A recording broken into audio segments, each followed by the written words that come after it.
Hello guys, good evening. तर ना आता वाजले ते 5:30. तर व्ह्यू किती छान दिसतोय बघा. तर संध्याकाळी ना घरातील कामं आवरण्याच्या आधी मी फ्रेश होते आणि थोडंसं स्किन केअर करून घेते आणि मग नंतर असं केल्याने ना आपल्याला छान वाटते आणि अशी तयार होते मी.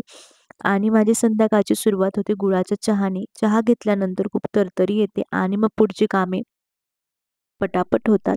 त्यानंतर मग शिवसाठी ब्रेकफास्ट बनवायचा होता. तर तिखट शेवया बनवण्यासाठी मी तेलात जिरे, मोहरी, हिंग, थोडा कांदा, टोमॅटो, 2 हिरव्या मिरचीचे तुकडे आणि कढीपत्ता परतून घेतला आणि त्यात हळद टाकून शेवया परतून घेतल्या व वरून गरम पाणी टाकले आणि गरम पाणी थोडेच टाकायचे, नाही तर शेवया खूप मऊ होऊन जातात.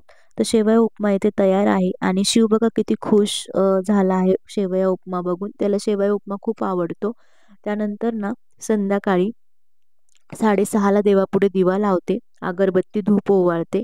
असं केल्याने ना आपल्याला आपल्याला पण फ्रेश वाटते घरात एकदम.